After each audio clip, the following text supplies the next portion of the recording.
what the show should be about today. Oh, no. If I only had an Infinity Gauntlet, I could do whatever the fuck I wanted to do. Right? Oh, motherfucker. What's going on, everybody? Welcome to yet another Blazing Defender Report. What's going on, guys? I've been wearing this for like 2 weeks now. It was really weird being at the Kentucky Derby and making all my bets. But like, yeah, I'll have the, let's see. Oh, fuck you. I don't want anything. No, this thing's fucking great. Do you hear the noises it makes? Watch this.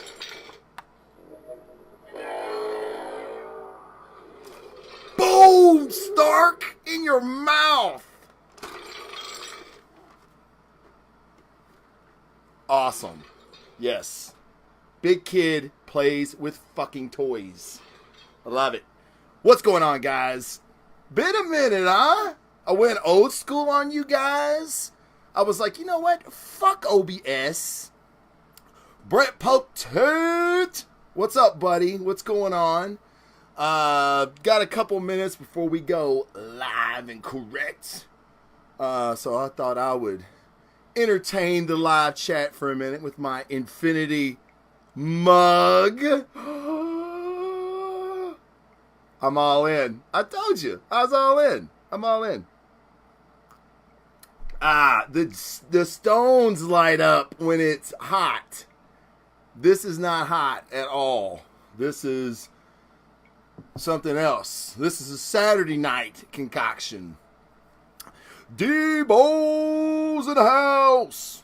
What's up, guys? Man, I'm excited. Are y'all fucking excited? Saturday. When are you correct? I am never correct, as a matter of fact. Did I say I was correct? I didn't mean to say I was correct. That was obviously a misspoken. Haha. See what I did there? I'm not correct ever, Jason. Thank you for pointing that out, as you most assuredly do every episode. I don't know who's the bigger troll, you or Andrew. Andrew's mad at me, by the way. I need to say this before we go live, or well, not live, record. You got some insider information on Avengers 4. Okay, well, hold that, Brett. If you can hang around, hold that, because we are going to get there. But hold that for me, because I want everybody on the same page, and I haven't even hit record on the audio track yet. But Andrew's mad at me because Andrew, and I didn't say Andy, Jason. Are you drunk already, Jason? I know it's fucking 5 o'clock on a Saturday, but are you already drunk? Andrew Fairweather, he's mad at me because he said I spoiled the movie for him. I'm going to tell you about the poster. Okay, hold on. Let me tell you about Andrew. I'm going to tell you about the poster, because I promised you I'd tell you about the poster, and I will. Andrew's mad at me because I did my Soul Stone Theory video like 2 days after the movie. He's pissed at me because he said I ruined the movie for him. And I was like, I put in the narrative Soul Stone Theory, but I didn't say spoiler alert. I would never intentionally spoil the movie for anybody. You guys know that. And I could have swore Andrew was in the Meatheads on Movies chat at the Zone. Yeah, right? That's what I said. I was like, Andy, I said it was a Thanos Soul Stone Theory. You know, like, you know, I purposely avoided everything that week till I'd seen the movie. You know, I don't know. I apologize, and I'm really sorry. I didn't mean to, and I did apologize to him, which is rare. But, you know, and he does troll me quite a bit. So, you know, hey, man, turnabout's fair play, right? All right. We're going to get to it. Let's see. What time is it? 5:03. Yeah, sounds good. All right. What else we got? Oh, you left. I didn't know you left Comic Jack, Jason. Huh. I noticed you hadn't been. Oh, Oh, I did know, because Andrew said you were mad at him. Where's the camera at? There it is. There's the camera. Andrew said you was mad at him, dude. I remember that now. That's fucking hilarious. Okay. All right, enough of my trolls. Okay. All right.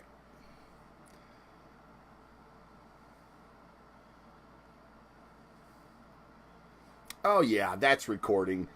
Mike Woodard, Mike at themike.com if you're ever needing a professional producer, and he is the man. What's up, Mike? Blazing Defender Report 71. Infinity War therapy session coming at you. Or Infinity War Aftermath, whatever you want to call it. I don't give a fuck. But we getting ready to get started. So, 1, 2, 3. Welcome, everybody, to another edition of the Blazing Defender Report. I'm your host, Travis Jones, a.k.a. the Blazing Defender.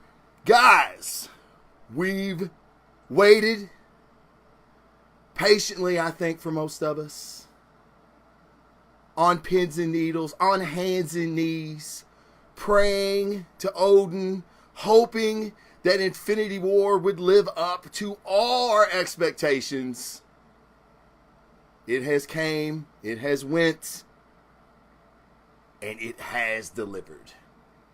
Amazing movie, epic movie. If you haven't seen the Meatheads on Movies episode with me and Big Sam at the Zone Comic Shop live, check that out.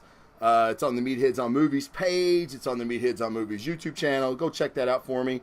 But yeah, it's came, it's went. It was amazing. We had some very shocking reveals. We found out where the Soul Stone was. We found out Thanos' motivations. We found out everything we were wanting to. Or did we now? I don't know. Uh-oh. I hear questions. I've been getting them. So today's show is going to be dedicated solely to that, the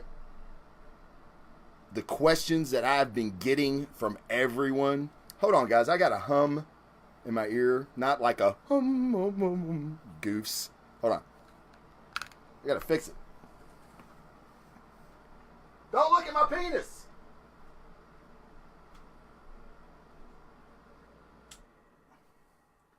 There we go.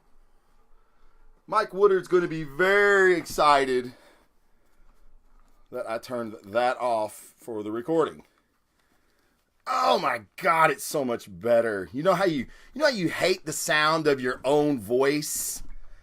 Well, I hate the sound of my own voice, especially when there's a fucking distortion in the background. And I had to turn my air conditioner off. No big deal. All right, Mike, I hope you enjoy that. All right. So I've been getting questions all week, okay? People have been asking me, oh my God, is this guy dead? Oh my God, what is up with her powers, yo? Oh my God, there's no way Thanos could beat the Hulk. What? The Hulk's scared? What's going on? So this show is devoted to that. We're going to be getting into questions. If you guys have questions in the live chat, please spill them. I got a pretty good visual on the chat right now. Okay, yeah, Rocky said good because I'm still asking questions to myself and answering them. So you talk to yourself. Would explain a lot, Rocco. Yeah, well, I might not pull you out, Jason. I might just go, nope, area's clear, guys. Go to the second floor. No, I'm just kidding, Jason. I get you. All right. But first, guys, we're going to get to all those questions. But I want to give some shout outs really, really quick to Collector Zone. Go to Collector Zone Cantina on Facebook. You're going to get discounts. You're going to get free shipping. If you're looking for Funko Pops toys, they just picked up another big toy manufacturer. Its name escapes me. I'm sorry. I don't have any of their stuff. It looks really good. I'd actually never even heard of them. But when I got online, like Marcos told me about it, I was like, holy crap, man, those are really cool toys. So go to Collector Zone Cantina. There's going to be more information about it. Say you're a Blazing Defender listener and you're going to get a discount. And then also, I want to talk about The Zone Comic and Toy Shop in Louisville, Kentucky, where me and Sam filmed the Meatheads on Movies live right after the viewing of Infinity War. It was amazing. I'm getting to the poster, Jason. Segues, baby. You're a writer.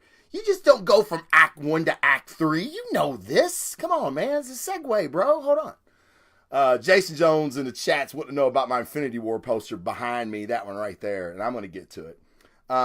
So, again, The Zone Comic Shop. Check it out. He had a huge turnout for Free Comic Book Day. If you guys didn't get out, that is a fantastic day to get out. Free comic books, big sales, especially at the Zone. So that was a lot of fun doing that show live there because we had people like coming in to look at comics and then they were kind of just hanging out and like it was really cool. It was like a live audience, like with a laugh track and stuff. But it was pretty cool because, you know, you could see when you would say something, the people would shake their heads in agreement or like kind of look at their buddy and go, man, these guys are fucking goofs. But we're like 60 pounds bigger than everybody in that room, so no one's really going to say shit to us anyway. Especially Sam. So much makes me look like a fucking peanut. But yeah.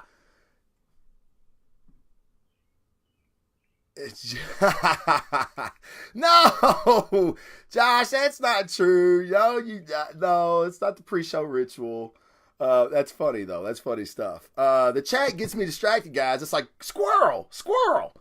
But yeah. All right. So check out the Zone Comic and Toy Shop in Louisville, Kentucky. Check out the Collector Zone Cantina on Facebook or CollectorZone.com, whatever you want. I'm also a proud member of the Giant Size Team Up Network with shows like Botch, Breaking the Panel, Toy Power, Pokemon Go, Geek Versus. How's that for slow reading, Jason? Eat it. But no, those are great shows, guys. Please check them out. I mean, I listen to Botch on a weekly basis because those guys, they really do it right. I've never played Dungeons and Dragons in my life, but listening to those guys really make me want to play. I mean, I got so bad want to go to Philadelphia just to sit in and play them. All right. So anyway, here we go. Fuck, dude, we got to talk about this shit, man. Motherfuckers were turning to ash. Peter Parker's death literally made me fucking bawl. Like, I was like, oh my God, Tony, save your kid. He doesn't have a father, Tony. You're it, dude. You're it. Groot, oh my God, thanks a lot, James Gunn. Not only did I almost bawl when Groot fucking feathered away, but then you had to tell me his last words were dad?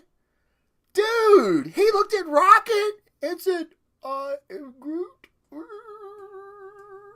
Dude, that's fucking heartbreaking. I seen it the second time and I almost had to like look away because I didn't want to see it.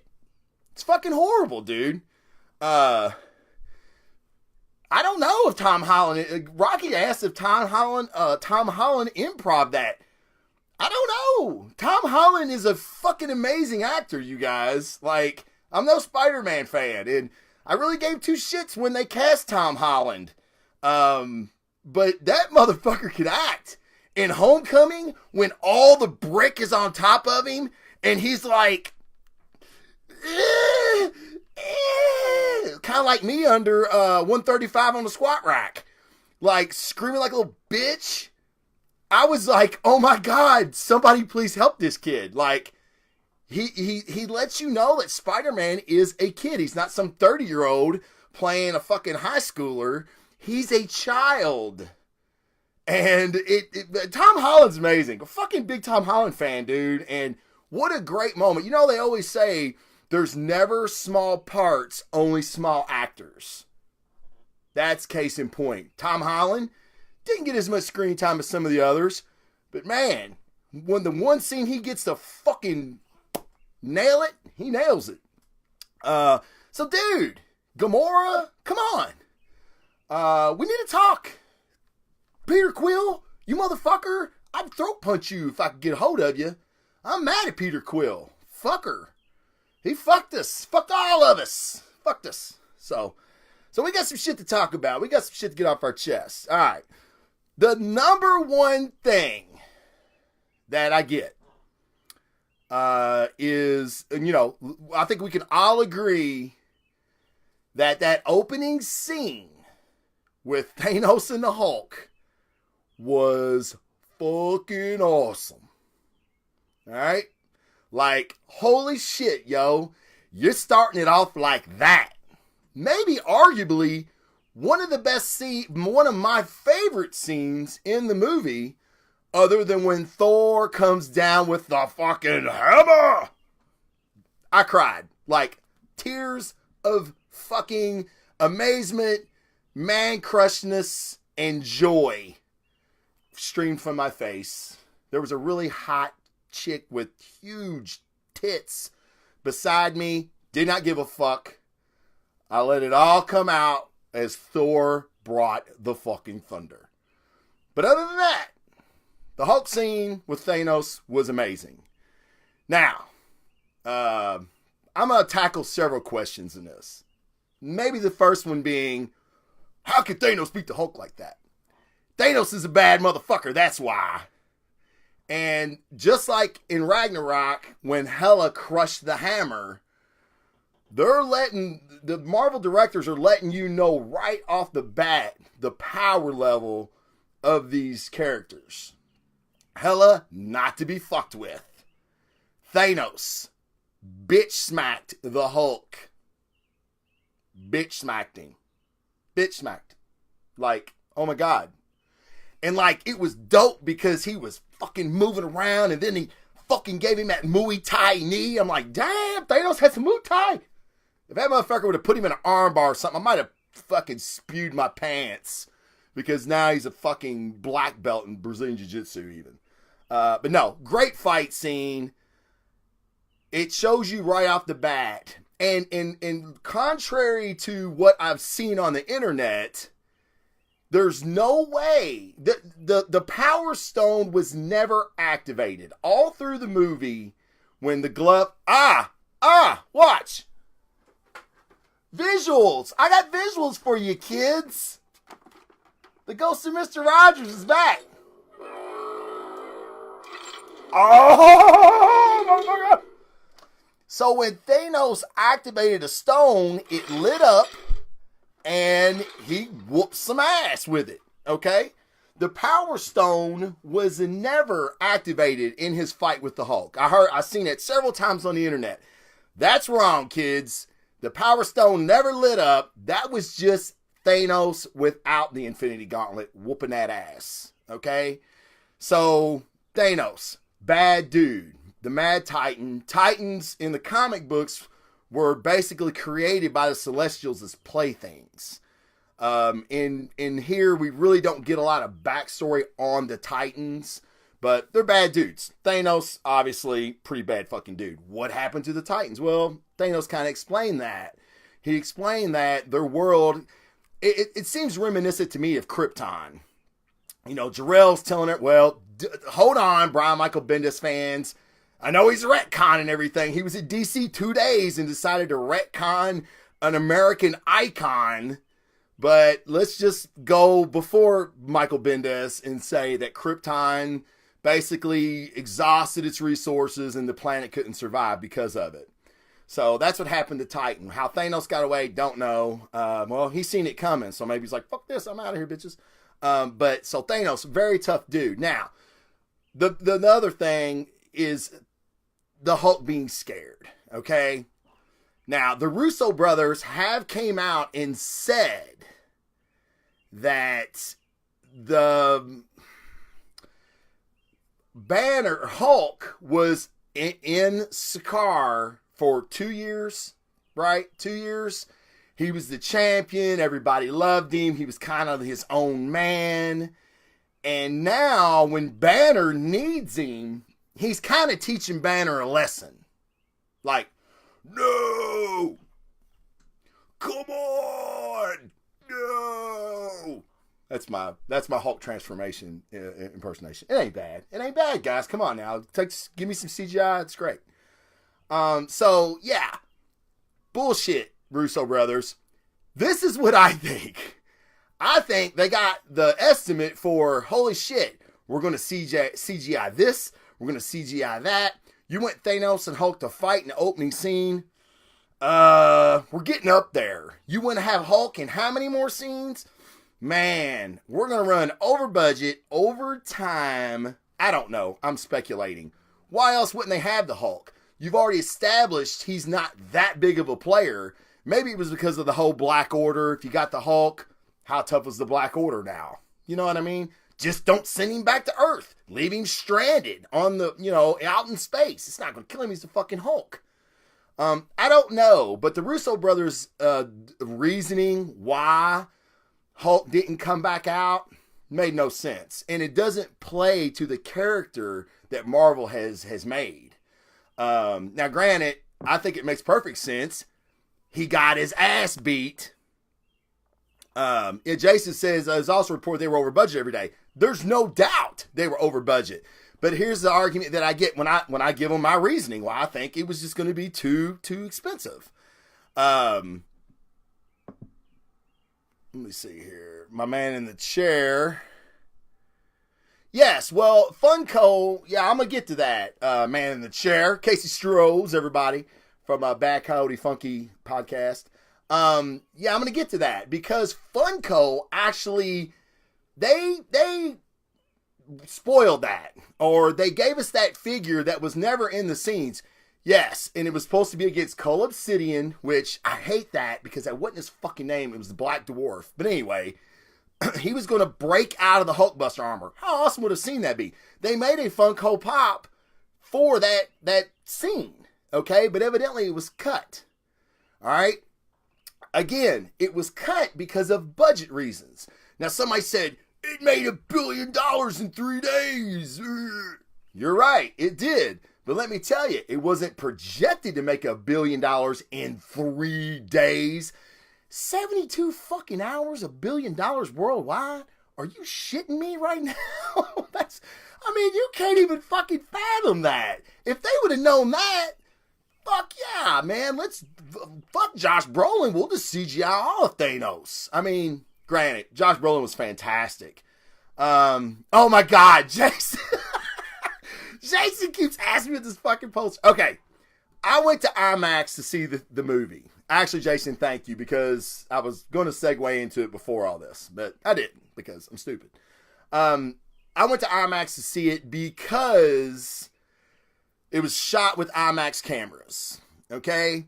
And you supposedly got so much more of the screen and all this shit. So, let me tell you. Fuck IMAX. For one thing, IMAX does not know what air conditioning is. Every time I've been to IMAX, I've roasted the fuck up. Like I was in a goddamn oven. Alright? I got the Vanilla Gorilla Big Sam next to me, 280 pounds. Like the motherfucker's delt was like laying on my head like this. Maybe that's why I was sweating. I thought that's why I was sweating. Well, then he's sweating, which he probably sweats all the time. But like I told you, there was the hot girl beside me. She's like dabbing her face. So, granted, she had a ton of makeup on. But she was sweating. It was hot. It's always hot in IMAX. Fuck IMAX. All right. I went and seen it again in the 3D theater at 3DX theater. It's fantastic. Nothing about it was any different. Now, I got my tickets on Fandango, and being a VIP member on Fandango, you get like special treatment. Oh, this was special treatment. You get this poster free when you pre-ordered your tickets. Now, there were several different ones. But this was the only one that had Cap and Bucky in it. So it's Cap, Bucky, Black Widow, and I believe War Machine. Yeah, that's War Machine flying in the background there. I believe Mondo did it.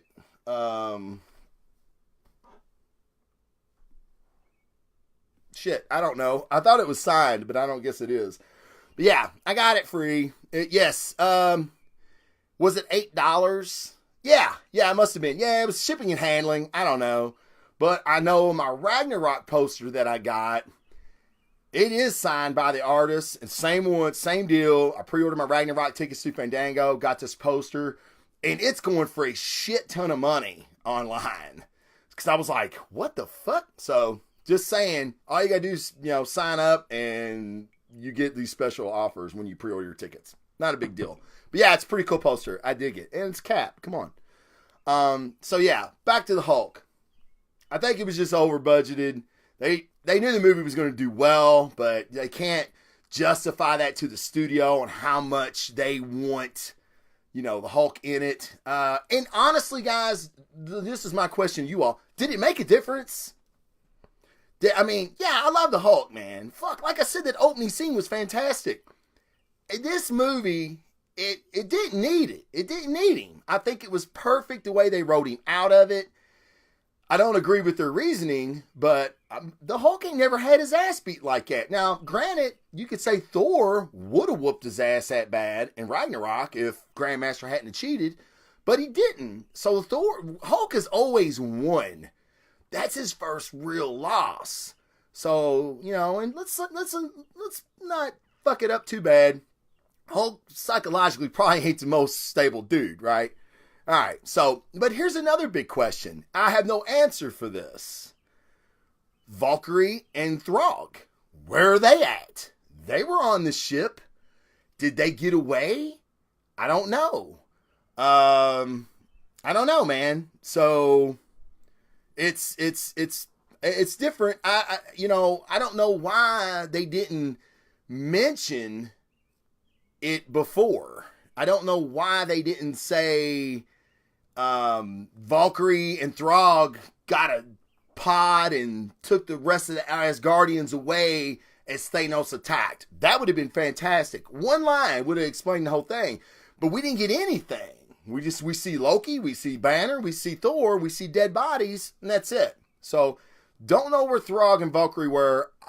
Supposedly they got away.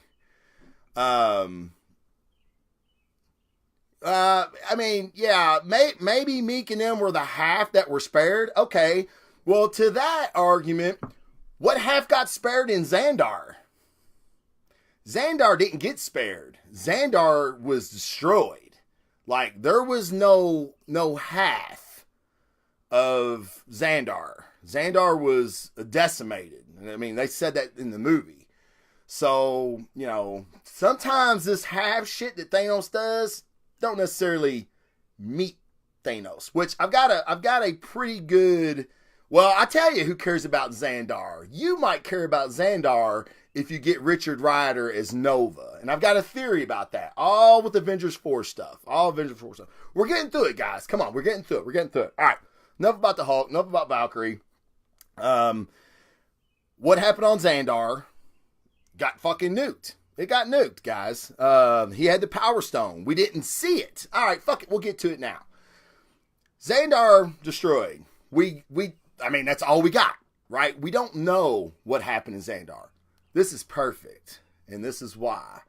How awesome would it be if your boy John C. Reilly's character, you know, because a lot of people wouldn't know if he made it or not. I doubt it. But what if the Nova Corps, as they were, you know, their death throes, if you will, there was an ability to transfer all the Nova Force into like one person. Maybe it's one cadet that's left, Richard Rider, Terran. And they're like, look, dude, take this helmet. It's got all of our secrets in it. Get the fuck out of here.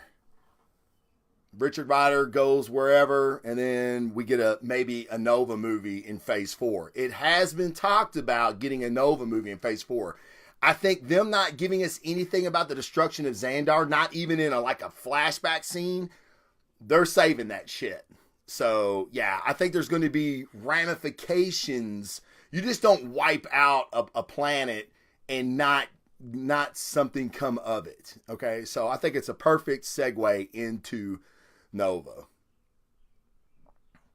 They had already been nuked already in Guardians of the Galaxy. I don't know about that. When did they get nuked in Guardians of the Galaxy? We haven't heard anything about Xandar until Infinity War. I don't even know if they mentioned it. If they did mention it in Guardians of the Galaxy 2, it was to say the Power Stone was safe on Xandar. I do remember that. So this is the first time we've heard of them being wiped out, decimated, because he's got the Power Stone, which we seen that in the trailer. We knew that was going to happen. Okay. Somebody asked me this, and I hadn't really thought about it. How's Tony get back? How does Tony get back off of Titan? He's stuck in space.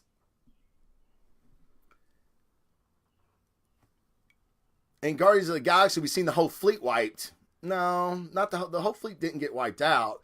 There were still Nova Corps members because they fixed the ship. They took the Power Stone. If Xandar didn't have any Nova Corps left, they wouldn't have decided to keep the Power Stone there and protect it. Like, there's Nova Corps members left. I know what you're saying. When the Dark Aster was when they were trying to do the net, the force field around it by connecting the other ship, a lot of them died and crashed to Xandar, but not all of them. So if so, they would have gave us that at the end of Guardians. So there's still Nova Corps there. Like I said, who's going to protect the Power Stone? What's her name? Glenn Close is gonna keep the Power Stone safe with that fucking bun haircut. But I will tell you, after putting on the gauntlet, would have been. God damn it! I keep gotta hit C more. Oh, absolutely. The Power Stone. I mean, yeah, it could have definitely decimated the planet. Which that leads me to another question I was asked. If Thanos has all this power, why is he struggling with these heroes? Like, especially when they almost get the glove off of him. This is what I think. Thanos, even though he's a Titan, he's still not a god. He's still new. It's just like any other superhero that gets an ability. If you've never had it before, you really don't know how to use it. So that's the reason, like, he's obviously having to think about activating these gems through the glove. And he still really doesn't know yet. Like when he destroyed this ship in the beginning of the movie, like, he activates the power gem and you see the ship start to disintegrate. He's got to be careful because he could disintegrate himself, right? Or the people around him. So, he's constantly, like, and as you can see as the movie goes on, he gets a little bit better with the stones. So I believe it was done perfectly, actually. So I think that's why, he wasn't as omnipotent as he could have been with the glove, because he's still kind of learning how to do it. He would have been, and I think at the end he still gets better. And it's like there's been a debate on what Thanos said at the end, and it really doesn't make a difference. When Thor puts the hammer through his chest, which was dope, he says you should have aimed for the head, because if you kill my head, I can't will the stones to do anything. So you see, there's still like a transference going on. So yeah, so that's my theory on Thanos and the stones. All right, how does Tony get back from Titan? Still don't know. I got a feeling. I mean, Nebula's still there. Nebula's got a ship. That would be my first guess.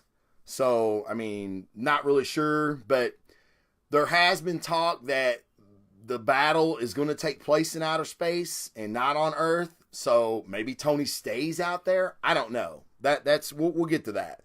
A big one that I had, and we had a long talk about this, me and some friends of mine. The Scarlet Witch's power set. Like, she's so badass one moment, and then she's getting tossed around by the Black Order, in the beginning of the movie. I don't want to sound like I'm like taking up for everything the movie did, because I will say Marvel in a movie here or there, they need to define exactly what her powers are. Like, even Thor says, "Oh, Earth has wizards now." That's my Thor impersonation. It's pretty good, I think. I do it in the mirror to myself all the time to make myself feel better. So you got to think it's good. So he even says there's wizards there. So like Doctor Strange is new to Thor. Okay. So he's been fighting alongside a Scarlet Witch. So her power is really not magic. And it all came from the Mind Stone, right?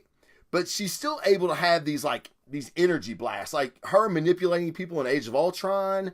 We get that. It came from the power. Came from the Power Stone. Or I'm sorry, the Mind Stone. So that makes sense. But like when she's able to like pick up those big ass, I don't know, tractors from hell that were going to decimate Wakanda, basically, when she stopped those, it's kind of like, and then your girl, General Quay's like, what's she doing up there the whole time? Obviously, she doesn't know about her power. Even Vision is like, I don't even know what this still is. I know it talks to me, but I don't know what it is. So I'm really curious on how they're going to explain her power going forward, because she is like fucking the baddest. And then, she's doing nothing. Like she's getting tossed around. But obviously emotions get her really amped up. Like when they were going to kill Vision, she was Johnny on the spot. When the Death Tractors were going to destroy everybody in Wakanda, she, like when it's time for her to get her shit together, she does. So that's my theory on that. She doesn't know her abilities yet, but Marvel really needs to define exactly what her power set is, because she's pretty badass, really. All right, let's see. Oh, everybody wants to know how Thanos knows who Stark is. Now, I had argued with two different people on this. And, I'm wrong all the time. So on my second viewing, definitely was watching this. Thanos did not know about Tony Stark via the Time Stone yet. He didn't get the Time Stone yet. Spoiler alert, Andrew Fairweather, if you haven't seen the movie, spoiler alert. So, how did he know about Stark? Because Tony even says, oh, you know me. And Thanos even tells him, he says, hold on. He says, oh my God, what did he say? He says something like, you aren't the only one to share in knowledge. That's what he tells Stark. So like, and this is my theory on the whole thing, okay? So people were saying, oh, he had the Time Stone. That's how he knew Stark's name, because he's seen the same end game that Strange did. No, he didn't have the Time Stone yet, but he still knew who Stark was. I've got a theory. The theory is Stark was the one basically to destroy the Chitauri in Avengers 1, right? Took the nuke up through the portal, through it, hit that big ass ship, all the Chitauri fall. They're a hive mind, okay? So they all operate with a singular consciousness. He destroyed that ship. Whoever was on that ship controlling them, the Chitauri fall, the Chitauri are done. That was Thanos' army, right? The Outriders, which we've seen in Infinity War, in the comics, they were genetically created for certain jobs. To be soldiers, to do shit that Thanos wanted done. That was his army, not the Chitauri. But we seen when he destroys Gamora's homeworld, he's using Chitauri, which obviously came before Avengers 1. So with that being said, it stands to reason that Thanos knew that this armored Avenger killed the Chitauri, like basically wiped out the Chitauri, his army. I don't know. I'm guessing. I'm spitballing here. But now what's weird is, and this is what I find very strange, this whole scene of him and Pepper Potts talking about the dreams that he's having, about wanting to name the kid Morgan after his uncle, which is from the comic books, by the way. I need to drink on that one.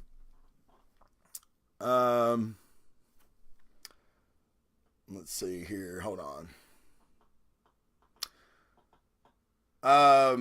Well, okay, Brett. Brett says, hold up, the Chitauri were only a fraction of his army. The Dark Elves could have been a part of his army too. No.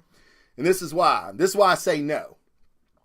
We didn't see anybody but the Chitauri and the Outriders. Now, the Outriders came after the Chitauri. We haven't seen the Chitauri before. Loki made the deal. Thanos sent his army. That's what they called it. His army, the Chitauri. Okay? We've seen the Chitauri on Gamora's homeworld. The Dark Elves were with Malekith. Okay? Malekith and the Dark Elves, they were never mentioned working with Thanos or anything. Malekith knew of the ether. Okay? So, I don't think there's any relation or correlation with Thanos and the Dark Elves. The Chitauri were his army. They were defeated by the Avengers, either by Stark or maybe Thanos said, you know what? You motherfuckers suck. Some Terrans beat you. I'm going to make my own soldiers. And he made the Outriders, which are the crazy monster motherfuckers that we see in Infinity War that were amazing. So, and in the comic books, they were genetically created by Thanos. Thanos was a scientist before he was anything on Titan. So, that's what I would say to that. I don't think the Dark Elves are his army. Okay, so back to Stark having these dreams of his having kids, and he kept talking about how real it was. And the whole time, even now, I'm like, why did they put this scene in the movie? I don't understand what that scene was about. But it's weird because I feel like Thanos and Tony are very closely related. They'll both do anything to save their world. And nothing but destruction follows them. Tony's the same way. I mean, fucking Ultron, even though he wasn't totally responsible for the nanotech in Avengers 3, was it? I mean, he ended up adopting it. He's, and he even says, Thanos has been living in my head for 6 years. He tells Strange and Wong that. So it's like, they have this connection. I don't know what it is. Tony obviously was taken back by Thanos knowing who he was. So I think there's something bigger at play here. I have no idea what it is. I just think it's weird that out of all the scenes that could get cut from a movie, why the fuck would you leave that scene in there? I don't know. I think it's strange. But anyway. All right. So, and why did Strange kill Tony? Oh, why did Strange save Tony? All right. Same thing. Strange, obviously seen in his 1 out of 17 million. Was it 17 million, 14 million? A bunch of timelines. He knew that Tony's the linchpin. Tony's the linchpin in the end game, as he called it. That's why he gave up the time stone for him. He already told him, I'll let you and the fucking kid die to protect the time stone. That's like serious shit. That's serious business. And then all of a sudden he gives it away. And even Tony's like, no, don't do it. But Strange has already seen that Tony is the key player in, if they're to beat Thanos this one time out of how many ever million, then that's got to be Tony that does it. Okay. Let's see. Even he said he would let them. Oh, and the kid died. Yeah, that's funny. Yeah, I wrote a funny note to myself, which you all wouldn't find funny at all. Thanos will start Cosmic Bros. All right. This was one that I attacked with fucking vigor of a Viking because they're talking shit about my boy. All right. To me, the baddest motherfucker in the movie, other than Thanos, no doubt the baddest motherfucker, Thor. Holy fucking shit. Thor, man. God damn. That sumbitch is fucking raw, buddy. So everybody was like, dude, that's fucking bullshit. Why did he didn't need his hammer in Ragnarok. So why did Thanos him kick his ass in the very beginning of the movie, which we don't see. And then he goes on this trek to find a hammer. I got I got all the answers in the world for you. Okay? A, he didn't win in Ragnarok. It was Ragnarok. Asgard was fucking destroyed.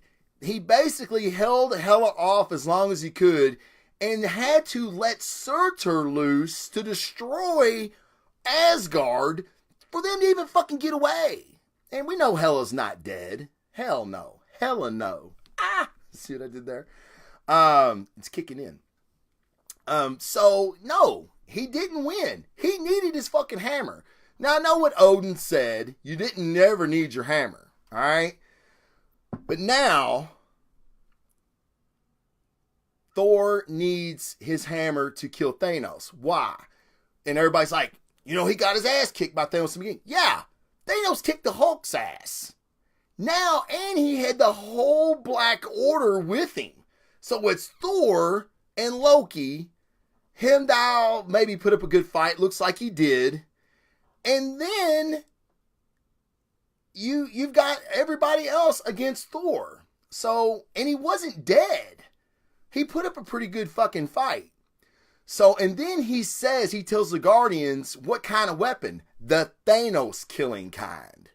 And then what did Dimitri say when he got to Nevelivir or whatever the fuck it is? That's a made up word. No, it's not.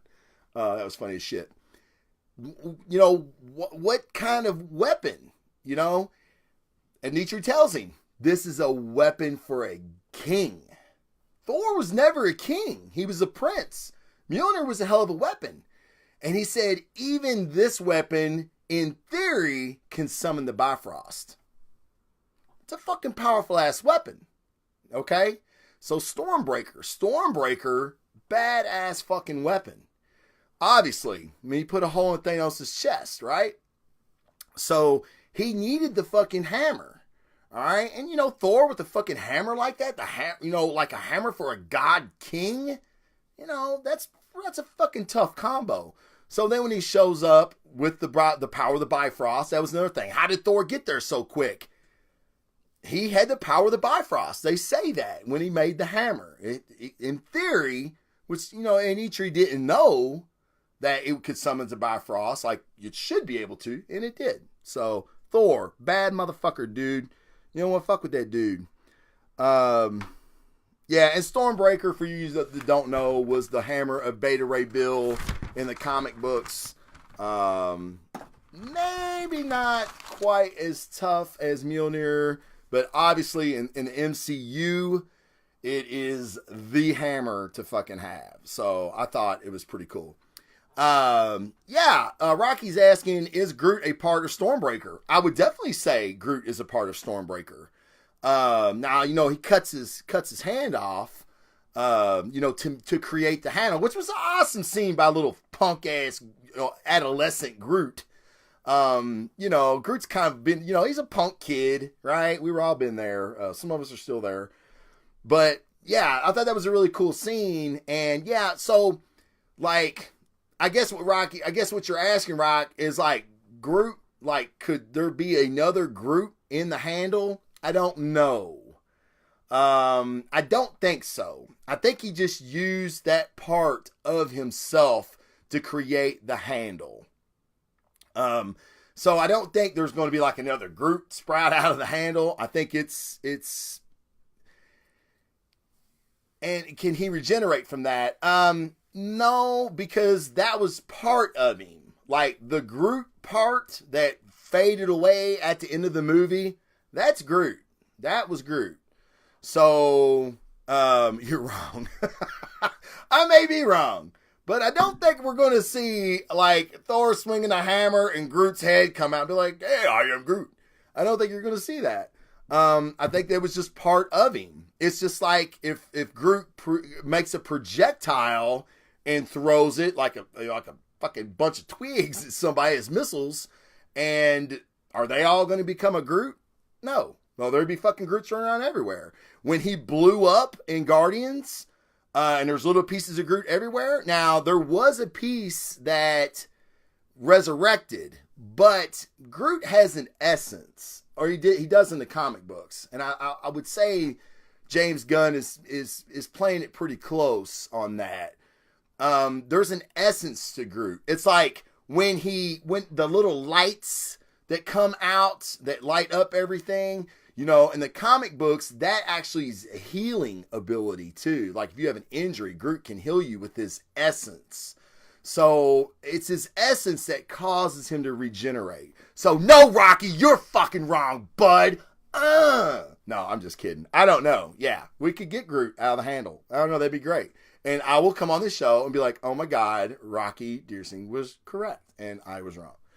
So, yeah, I think it's a great scene. Pretty cool that Groot is part of the fucking Stormbreaker. It's awesome as a handle. Yeah, some people didn't know. James Gunn did confirm that. Oh, yeah, Jason, that's very, very quick. That's exactly what I was going to talk about. That Groot's last words were "Dad" to Rocket, which really, man, brings everything. Like, when you start thinking about that, because this is what I do, like, when I think of nothing else, really, to be honest, shit like this.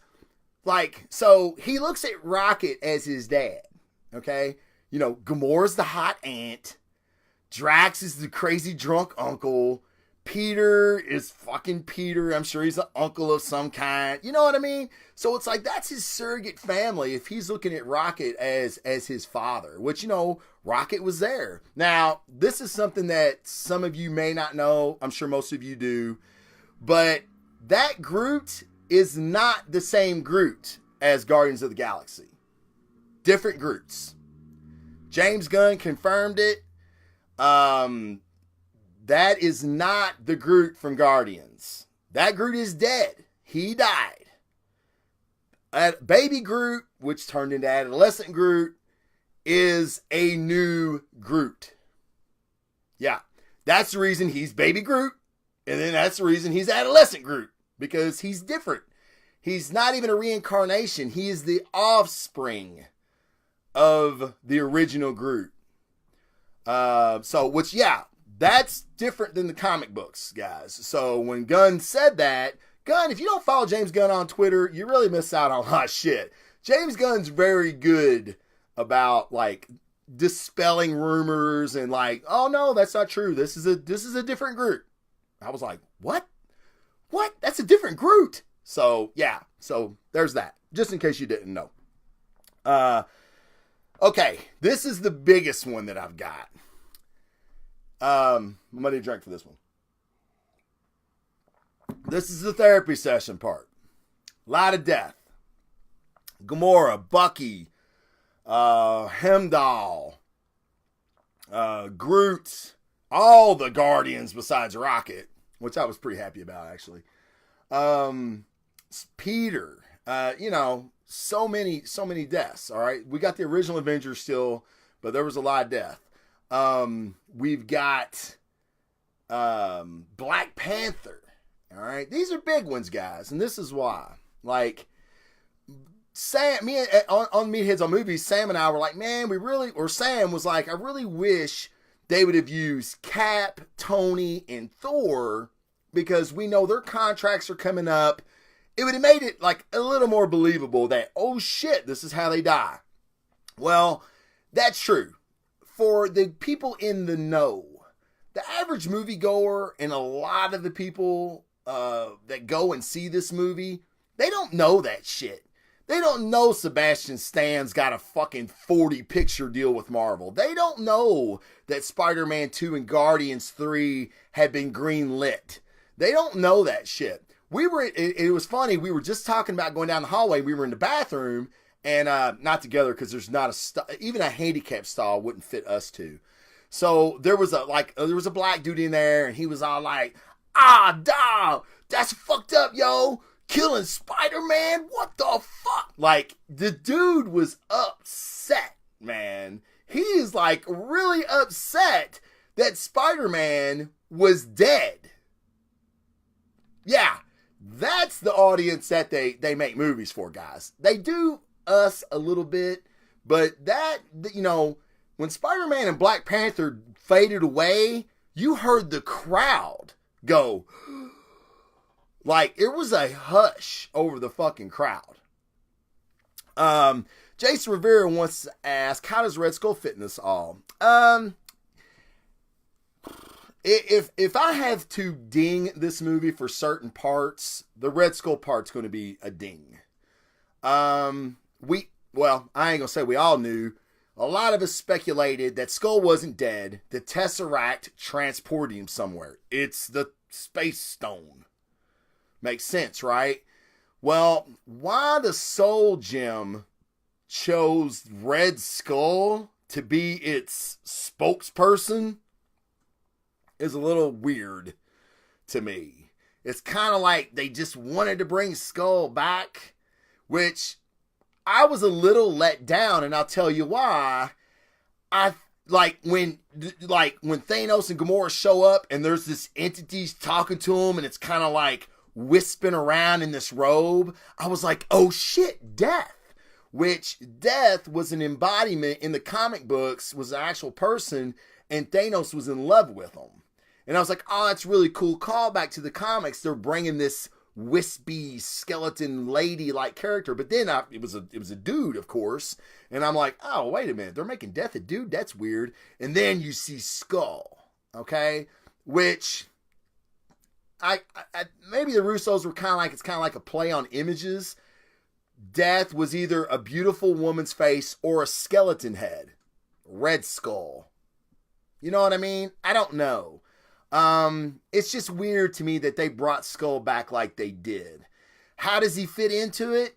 They made him fit into it. I don't think he actually does, if I'm being totally honest. I don't want to call it a misstep by the Russos, but I don't know. I would rather the Skull have came back another way and been a player. You know what I mean? Yeah, it threw me through a loop. Well, I was so excited to see the Skull. I mean, you're like, yes, I was right. He's alive. But, you know what I mean? It's kind of like, I'm going to force this in here, and the crowd will love it. And, for the most part, did it make a fucking difference is my question. Not really. I would have rather seen a great character, a great villain like Red Skull used better. I'd like him used as a villain and not some bitch. You know what I mean? Because he was kind of a bitch. But back to the Death, okay? All these people that have died, yeah, we know they're going to, they could come back. But here's the thought. Spider-Man. I love Tom Holland. I gushed about him at the beginning of the show. The new Spider-Man movie doesn't have to be Tom Holland, guys. It could be Miles Morales. And why? Because Miles Morales exists. He was in Homecoming. Donald Glover's character, the Prowler, which he was in the comic books, the Prowler, he says he has a nephew named Miles. It's Miles Morales, because that was the Prowler's nephew. Okay? So Miles Morales exists. He could be taking on the Spider-Man mantle somehow. All right? It doesn't have to be Tom Holland. Not saying they won't bring Holland back, but this new movie doesn't have to be Tom Holland. Okay. I think it will. Just saying, it doesn't have to be. Guardians of the Galaxy 3. You still got Rocket. You still got Nebula. Okay? Rocket and Nebula are going to form the core group. Starhawk, Matronex, Charlie 44, and there was another one there. And Guardians 2. There was another group of Guardians before this iteration of the Guardians of the Galaxy that we know with Star-Lord and Gamora and them. All right, so the new Guardians film could be those guys. Doesn't mean Peter's coming back. Doesn't mean Gamora's coming back. Now, we're going to get to that, okay? Well, fuck it. We're here. Let's just do it. I think they're all in the Soul Stone. I kind of had mentioned that in that little video I did the day after the movie that I spoiled the movie for Andrew. Brett said let's not forget Adam Warlock. Well, Warlock's not dead. Okay, Warlock was created. The name of the race escapes me from Guardians 2. The Sovereign. The Sovereign created him. We know we're not seeing Adam Warlock till Guardians 3. He's not going to be in Captain Marvel. He's not going to be in Avengers 4, but he's going to be in Guardians 3. Okay, which comes out 2 years from now, if I'm correct. Someone will, I'm sure, will correct me on the dates. So Adam's not nowhere yet. Okay? Not at nowhere, which Thanos is fucking destroyed. But I feel like a lot of these characters are trapped in the Soul Stone. Okay?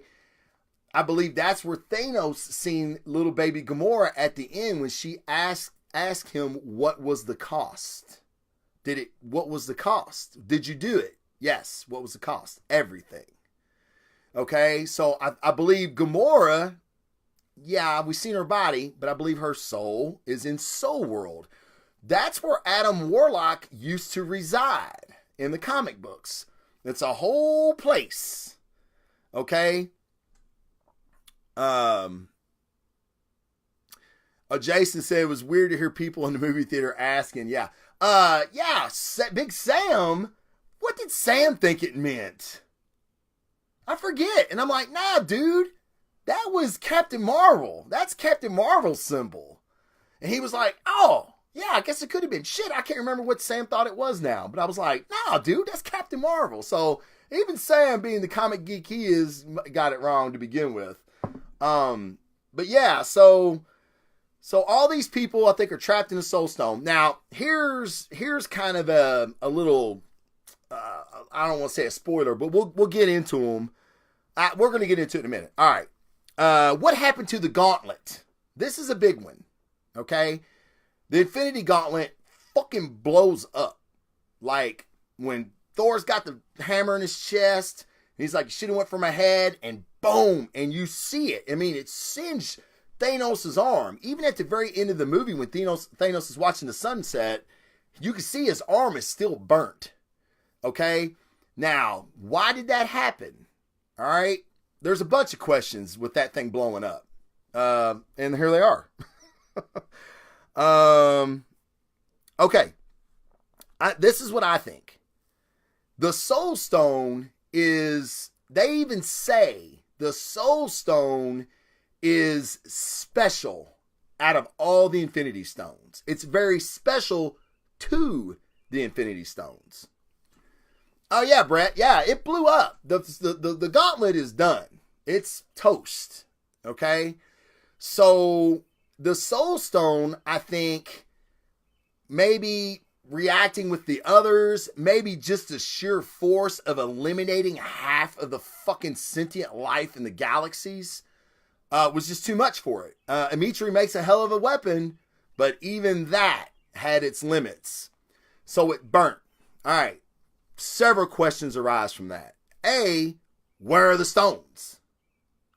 Does Thanos still have them in the glove? Okay, let's just assume he does. But I really don't know, because at the end, when he's coming out of his little tent on whatever little rock he's on, he doesn't have the gauntlet. Okay? But it obviously teleported him somewhere. Do you see what I'm saying? Do you see where I'm going with this? Did it teleport him to the Soul Stone? I don't know. This is all, we're all being theoretical here. But can another one be made? Amitri can't make another one. He barely made another fucking hammer with Thor's help. Okay? So I don't think another one can be made unless Stark makes it. Stark made his own element and he created nanotech. If anybody can make another fucking gauntlet, it's Stark. Maybe that was what Strange seen in the Endgame. Stark is the genius. He can make another gauntlet. All right? Okay, say they make another gauntlet. Where are you going to get the stones at? Let's just say you have the stones. Who could fucking wear it? Thor? If anybody, maybe Thor. But maybe not even Thor. I don't know. Where are the stones? We said that. And this is a big one. Yeah, Shuri. Yeah, I think we're going to see a lot of Shuri. And I'm getting to that, Rock. I'm getting to that. Yes, Shuri, you know, especially, I thought it was a great scene when when she goes, why didn't you just attach the neurons separately? And Banner goes, well, because we didn't think about that. It was great. It shows you. She's like, oh, well, I'm sure you tried. Like, patting Banner on the head, who's like one of the smartest dudes in the MCU. Like, oh, you tried, you little dork. You know, like, oh, white people are so stupid. I thought that was funny. Yeah, Shuri could definitely probably make something, especially if her and Stark put their minds to it. And let's face it, Panther's gone. Who are they going to look to? It's got to be Shuri. Shuri's got to like step up now. She's the smartest. She's got. I mean, in the comic books, she was the Black Panther for a while. So, you know, hey, who knows? I think she could definitely create a gauntlet. If anybody could, her and Stark could do anything together. Now, this is the big question I have with the Infinity Gauntlet being gone. How tough is Thanos now? Black Order's dead. He's probably got some Outriders left. I don't know. Thor fucked them up pretty good too. How tough is Thanos now? I don't know. Is Thanos in the Soul Stone? I don't know if Thanos is. I think he accessed it when he spoke to Gamora. But when he's watching the sunrise, because he says that, what will you do? What will you do if you accomplish your goal? I'm gonna sit back and watch a sunset on a grateful galaxy. So, yeah. Brett thinks that the stones merged with Thanos. I don't know. Why do you need a gauntlet then? If they merged with him, he would still be a god. I mean, hey, anything's fucking possible. Jason Brewer said maybe he's back on Gamora's world. He could be. He said that world has flourished now, since he wiped out half the population. He said, hey, it's a great world now. I saved it. I'm a savior, which was another just a fantastic move by Marvel, taking a maniacal evil character that he was in the comic books, which he was always one of my favorites in the comic books, and they made him so much better. He's not the bad guy from his perspective. The Avengers are the bad guys because they're trying to stop him from saving the fucking universe. Okay? Now, I've heard this argument, and it's funny, but it doesn't hold water to me. If Thanos had all this power, why did he have to eliminate half of the population? Why didn't he just create more resources? Okay? And my answer to that is, he tells you that. He tells you the answer. He says that the universe has a finite limit of resources. Life is what goes unchecked. That tells you all you need to know. He can't create more resources because life is going to keep getting bigger and bigger and bigger and bigger, and he's going to have to keep creating more resources. It's way easier to snap his fingers and take out half of the population. So, and then the resources can catch back up, and then we can have, millions of years of prosperity or whatever.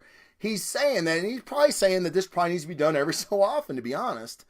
But life is what goes unchecked. So, that's why I don't think that holds water with me. Can another be made? Here's another one. Why didn't Strange, if he's seen the way on how to beat Thanos, the one way out of 14 million and some change, why didn't he tell him? Why didn't he tell him the way? Like, what's the plan? Why didn't he tell him that before he feathered away? We don't know that he didn't. It cuts back and forth. So in Avengers 4, we could get that scene where when he goes, it's the end game now. And then it cuts away. Maybe in Avengers 4, after he says that, he's like, look, you got to go here. You got to do this. You got to do that. And then, but here's another theory to that. We're all nerds, and we all like time travel shit. We've all seen 1,000 movies, 1,000 TV shows, or 1,000 books about time travel. Different rules apply to different genres, right? Or whoever, different authors have different rules about time travel. If you know too much about your predestination, you're liable to fuck it up.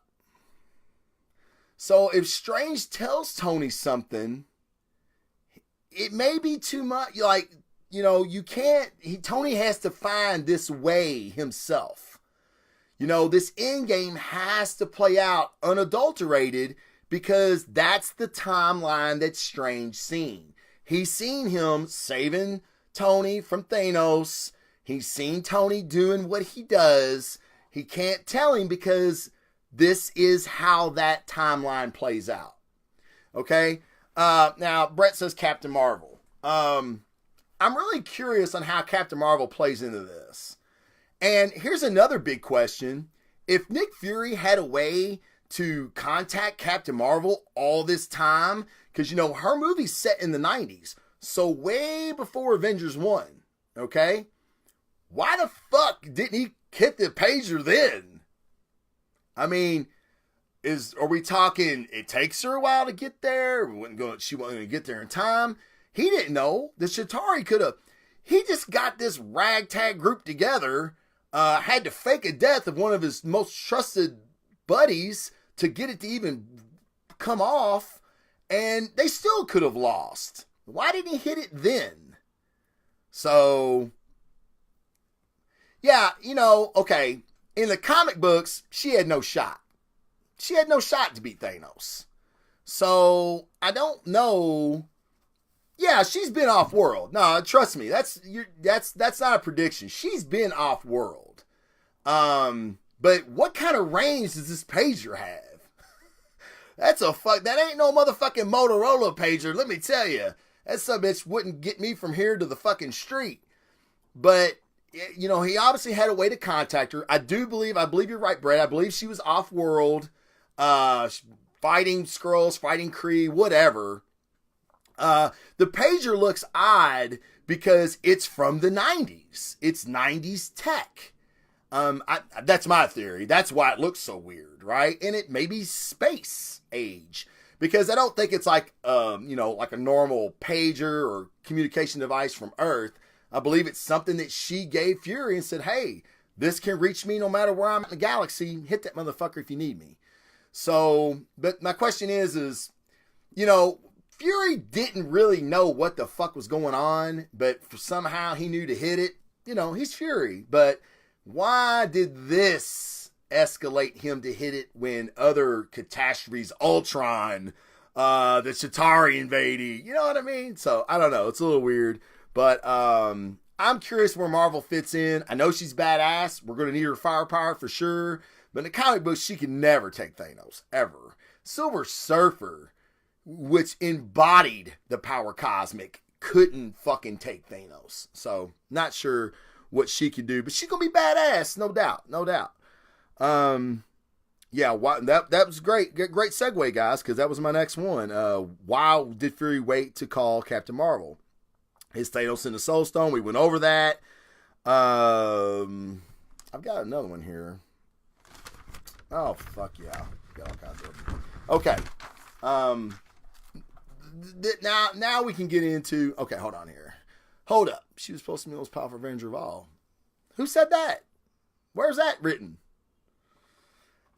She ain't more powerful than Thor, and I'll debate that all fucking day long. Okay, well that's news to me. If Feige said that, I didn't know that. And granted, let me say this. You can't believe shit Feige and them say. They throw red herrings out there all the time because they don't want you to know what's coming next. They're going to give you an answer, and she may be the most powerful Avenger. I'm not saying she's not. We don't know that. We don't know anything about her until she shows up, in her movie, which she's going to be tough. They were waiting to put her in this role. They were waiting for Infinity War. I mean, it's all part of their plan. Now, you had to show it to me, Brett. I don't remember saying that. I mean, you've seen how fucking strong Thor is. It's hard for me to believe that she's stronger than Thor, but she may be. Yeah, hey, and Jason said, fuck it, bring in Deadpool and X-Force. We've got, there's ways to get into that. And see, that's another thing. We know Phase 4, now this is only stuff that I know about, is Phase 4, they're really wanting to get into the cosmic stuff. That's the reason they're introducing Captain Marvel. But with doing that, with Avengers 4 coming out, there's going to have to be, we already know that there's time travel involved. We know that. We've seen the set photos, or I've seen the set photos, and they're recreating scenes of the Battle of New York. Haley Atwell has already said she's making her return to the MCU. So that's Sharon Carter's mother. Her name escapes me. But, not Linda Carter. That's fucking Wonder Woman.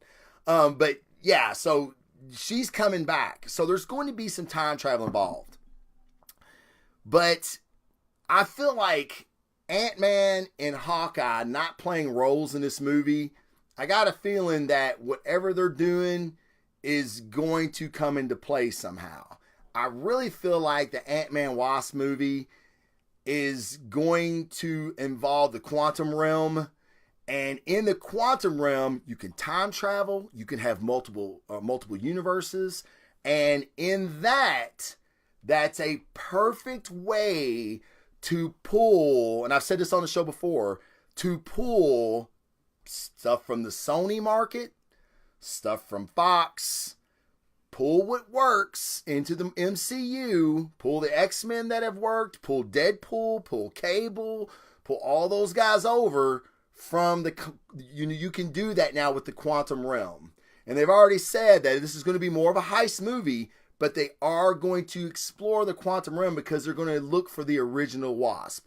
And she's the lost in the quantum realm somehow. So, and I feel like that's what saves Wasp and Ant-Man from either one of them possibly being taken away by Thanos' snap, because they're in this realm where the quantum realm, if you don't know, is a place devoid of time and space. So if you're in it, you're safe. You can't touch me. Get out of it, you're subject to the laws of the universe, I guess. So I think there's going to be a lot to do in that. Now, here was something that I was thinking about watching Black Panther again the other day. That ancestral plane that Black Panther enters when he's talking to his father. Okay? Now, we know Wakanda was hit with an Infinity Stone. We don't know which one. It was a big one. And from it, vibranium grew or was created. That flower, the herb that gives the Black Panther his abilities. The way they get into the ancestral plane where they make that tea, like an ayahuasca magic mushroom tea. So, did that come from the Soul Stone? Was that the Soul Stone that hit Wakanda? Is that the way in to Soul World to get these heroes back? I don't know. I just thought it was interesting because they never tell you what Infinity Stone hit Wakanda. So now the bigger question is, how did the Soul Stone get from hitting Earth to Baltimore or whatever it was called? No fucking clue. No clue at all. Don't even know if it was the Soul Stone, but I think it's weird that this stone created these abilities in these herbs and stuff, but there's no connection. You know what I mean? I think there's a connection there. And now the bigger question is Killmonger burnt all that shit, didn't he? Or did he? I don't know. Someone may have took one at the last minute. We end up finding out in another movie. I don't know. But in Shuri, Shuri's crafty. She may have foreseen someone burning the field and took some of the herbs herself and, kind of hit them. And she did end up saving one in the movie, but maybe she had a stash that she just couldn't get to because the kingdom had been taken over by Killmonger at that point. They were vigilantes, fugitives in Wakanda. So, a lot can happen. We're all in speculation town now anyway. Okay, let's see. Oh, Tony, we talked about this. Tony creates a way to use the stones. Again, why not? He created a new element. He's created nanotech. Him and Suri, like I said, me and Rocky were saying earlier, they could fucking do anything together. So if anybody can use the stones, it would be them. Now, again, Brett thinks that the stones, merged with Thanos. We don't know where the glove is. We don't know if the stones are still in the glove. There's a lot we still don't know. So I think it's really cool. And where the hell's Hawkeye?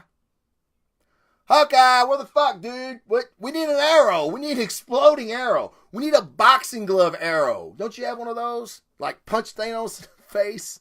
How awesome would that have been, honestly? Yeah, fuck it. Hawkeye can't do shit. But I do feel like they left him out on purpose. Like, I know they said, oh, he took a deal. It was too hard on his family, blah, blah, blah. But I just, is he around? Did he feather away? I don't know. There's a lot of them that feathered away. This was I had this on another show, and I'll go ahead and share it here. Okay, quantum realm, multiple dimensions, time travel, what have you. Okay, Cap, Tony, Thor, the original Avengers, they're all still around, right? Banner. So, they go back in time. We know there's probably going to be a 1940s setting because we've got the original, Carter. We got the original Sharon Carter. Okay, not the original Sharon Carter. What was her name? Haley Atwell's character, whatever her name was. So, what if Captain America dies, bringing Bucky back to the present, and in doing so, Bucky takes up the mantle of the Shield. Okay? Now, I'm just speculating, okay? Because, in the movie, in the original, Peggy Carter, thank you, Jason. God, it was driving me nuts. Peggy Carter. So we know there's probably going to be a 1940s World War II flashback, right? So what if Cap saves Buck, brings him back through time at the cost of his own life, and now Bucky has to take up the mantle of the Shield? That would be one way to pass the torch. We fucking know Cap ain't making it out of Avengers 4. Chris Evans is not making it out. Dollars to fucking donuts, and I love donuts. He ain't making it. I want him to, but he ain't gonna make it. And like I said, Sebastian Stan's got I think he's got 5 more movies left on his Marvel deal. So he's going to be around for a minute.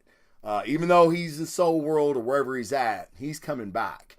But it would be pretty poetic and full circle if, Steve letting him fall off of the bridge, which ended up leading to him being the Winter Soldier, if somehow he corrected that and then cost his own life on that same train. I don't know how I could write it. I'm no writer. Trust me. You see my notes, you would know that. But yeah, I think it'd be pretty cool. There's so much they could fucking do. Yeah, the White Wolf. I think the White Wolf has ran its course. The White Wolf, and I thought it was so cool too when the first ship of Outriders comes down and it hits the shield and it explodes, and Bucky looks up and goes, "God, I love this place." It's like, man, Bucky's at home here. Bucky's at home. And the White Wolf in the comic books, he was a brother to T'Challa, and he became the leader of their guard, their police, and he became very militant. And it ended up leading to him and T'Challa splitting, and T'Challa ended up exiling him. But he was very loved by the people there because he was still fighting for Wakanda. He just had very extreme views on it. So that was kind of the White Wolf in the comic books. So yeah, maybe, Bucky's going to be the mantle. Bucky is taking the shield, guys. They've teased this in the Winter Soldier when Cap throws his shield and Bucky catches it. And then when they're fighting in the street and Bucky takes the shield again and he's holding it and he's looking He's looking at him. You know, it's pretty cool. Yeah, it's just like, oh shit. So they've been teasing us with this forever. I love Chris Evans. I don't ever want Chris Evans to leave, but if he wants to leave, fuck it. You know, whatever's best for him. But I love the White Wolf character. You know, I love Bucky. I mean, I love him. I mean, he's a fantastic character. And I love it when T'Challa gives him the arm and Bucky takes one look at it and goes, where's the fight at? Like, hey man, I've rested. I owe these people. They've helped me get some of myself back. Let's fucking rock and roll. You know, the hair, motherfucker needs a haircut.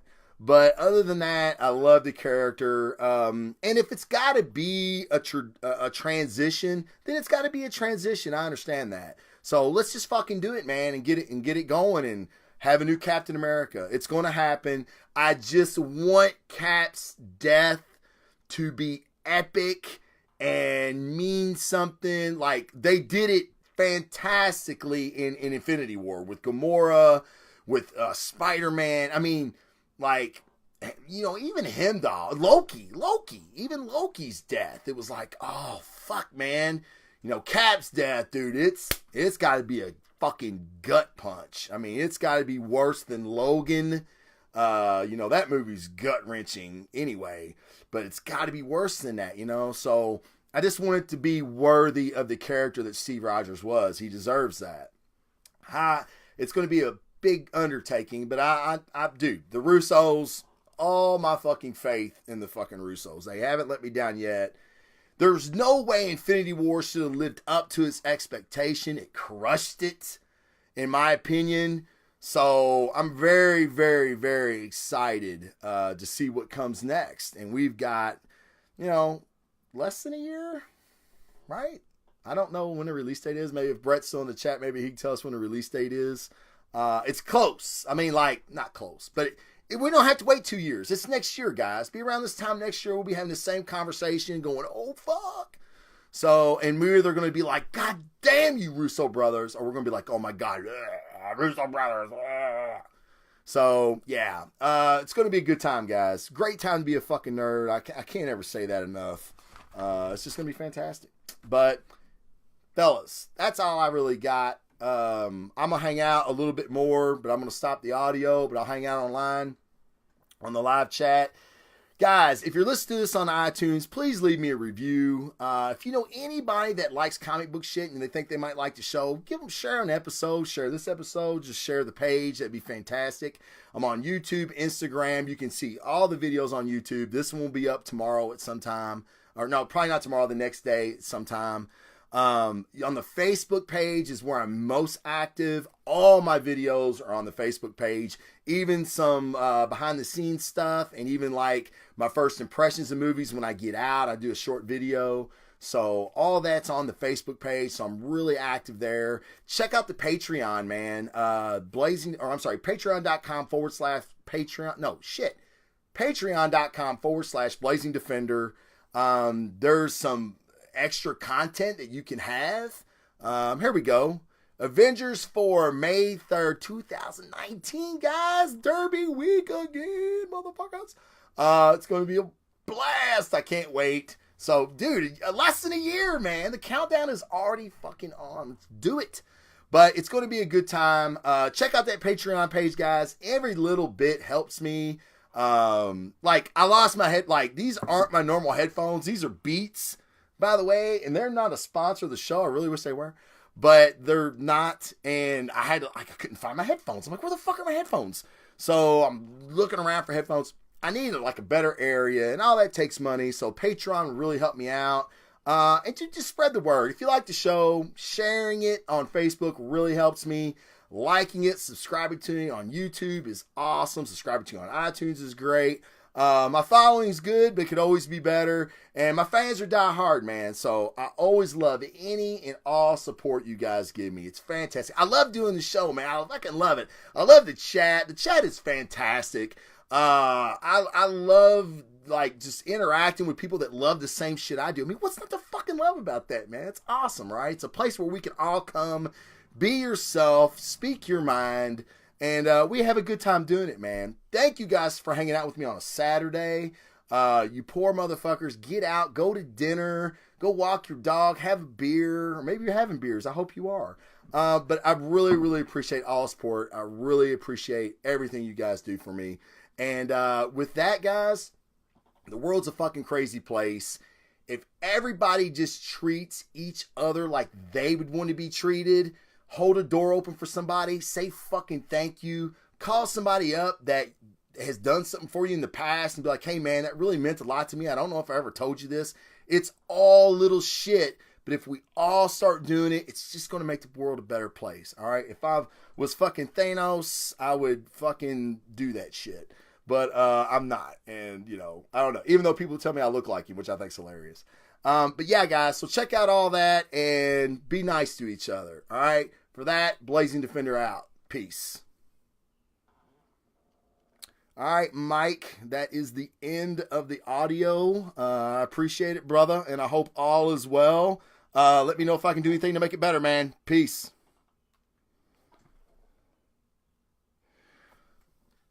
Oh, my God.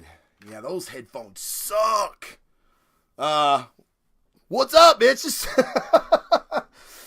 I was going to stay in the chat. No, Jeff, you just got in. Dude, where was you at?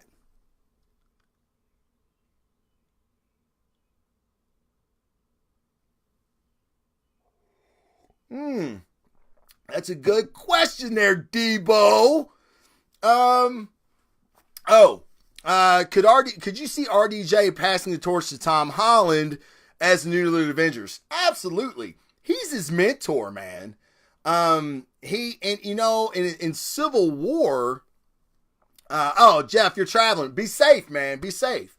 In Civil War, the original Civil War in the comic books, Tony really took Holland under his wing.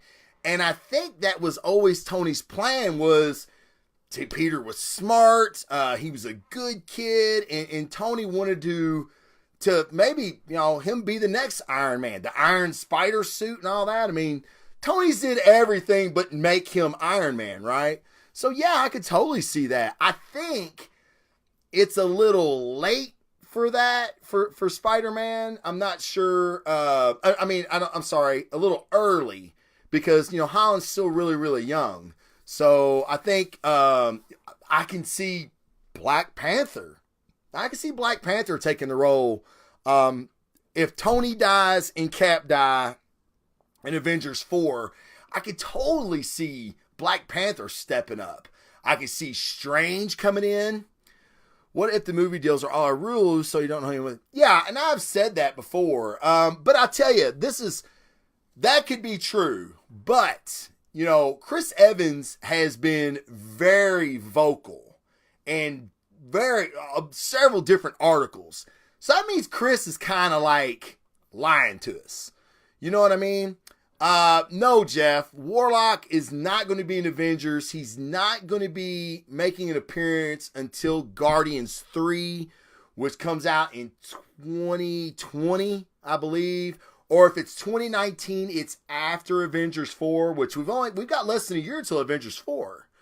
So there, I don't even think they've started filming Guardians 3 yet. Because, I know they're damn near done with Avengers 4 because of the set photos. So we're not going to see Warlock anytime soon. And I think a lot of people are kind of thrown off by that because Infinity Gauntlet, Soul Gem, that screams Adam Warlock. But maybe in the aftermath is where we see Warlock maybe pick up the mantle of the Soul Gem and be its protector. And, I don't know. They could fucking do anything.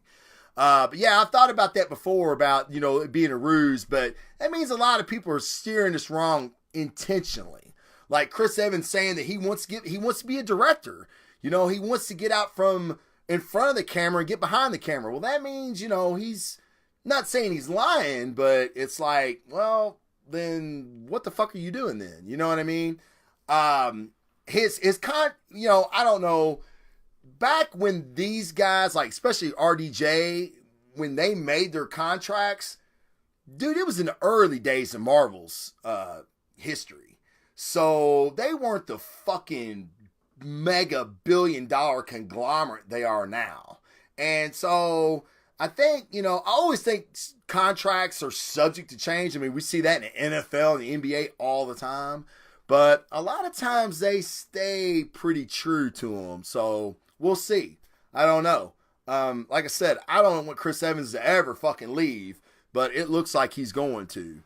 And Sebastian Stan, if his contract is to be believed, it was like when he first signed, it was like a 9-picture deal. So everybody was like, oh shit. But everybody kind of figured this was going to be the new Captain America, and that's why. So I don't know. I can't wait to see. I mean, that's what's going to be fantastic about all of it. But yeah, we talked a little bit about some of that. The Galactus making an appearance. Yeah, it's going to be a dark cloud. And, oh no, wait, they did that. That was awful. No, dude, I'm all for it. I don't know how you bring Galactus to the screen and it not be weird. Like this giant, you know what I mean? I don't know. I love Galactus. I love all the cosmic shit. So yeah, fuck it. They could do it. Trust me. I mean, they made Infinity War a better movie than I ever thought it could fucking be. So, yeah, I think they could definitely make Galactus work somehow, some way. Way better than the Fantastic Four tried to do it. But that's another thing. Do you save Galactus for when the Sony Marvel deal is done and they get these properties back, like the FF, and you wait and you save Doom and Galactus for the Fantastic Four? I don't know. I think that there's a lot they could do, right? But I don't think we'll see Galactus anytime soon. I don't think we'll see the X-Men anytime soon. We're not going to see the Fantastic Four anytime soon in the MCU.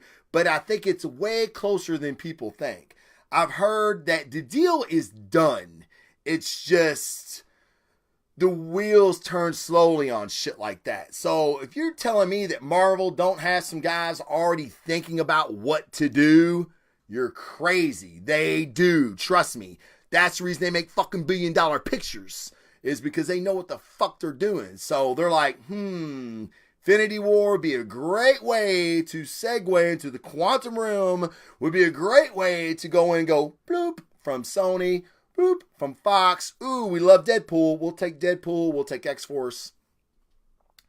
Is Venom going to be a bust? Fuck. How do you have a Venom movie without Spider-Man? How do you even have a motivation for the character to look like he looks without Spider-Man? Venom was bonded to Peter Parker, or the Cenobite, not Sin. Well, how are they saying it in the movie? They're even saying it in the movie wrong, guys. What the fuck? Symbiote. That's how they're saying it. It's symbiote. It's not symbiote. Maybe they can explain it in the movie. I don't know. But they're pronouncing it wrong even. So, but that character was bonded to Parker. Parker rejected it. That's the reason Venom has manifested himself into looking like he looks. It's because he was rejected by Peter Parker. He's like the self-embodiment of hate for this character. You don't even have the dude. I love fucking Tom Hardy. I love Venom. I think Venom's a great comic book character. I think visually Venom could be strikingly awesome in the movie.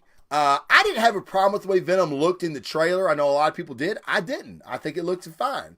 But it was, the trailer as a whole was a little underwhelming, I'll be honest. So, I don't know. Dude, they could do anything. Anything could be fucking good if it's done right. Right? I mean, we've seen great shit be turned to shit because it was done wrong. You know, so I don't know. I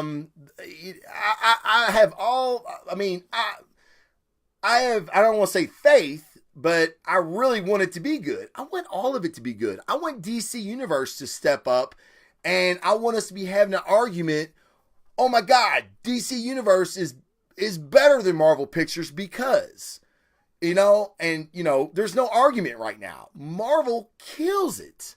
I love the DC properties. I love Affleck as Batman. I love Henry Cavill as Superman. I love it. Gal Gadot as Wonder Woman. Fantastic. The new Aquaman, Jason Momoa. Love him. The movies, I like them. But they don't get my engine going like Marvel shit does. So I really want Venom to be good. But they got a really big uphill battle for it. But again, I have all the cast in the world. Let's see. The cast of Solo Star Wars is answering your questions live. Oh, that's pretty cool. Well, look, guys, I think that's a perfect segue. If the cast is of Solos answering your questions, that's a great segue for me to end the show, and you go guys jump on that because I think I will do the same. But guys, again, thank you so much. Thank you for your questions.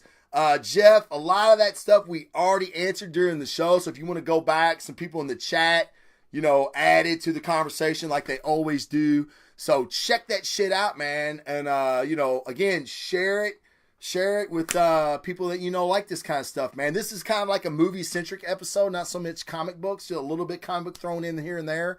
So some people might dig it a little more. But, guys, have a great Saturday. Jeff, travel safely, and I'll see you guys very early next week, hopefully Monday or Tuesday.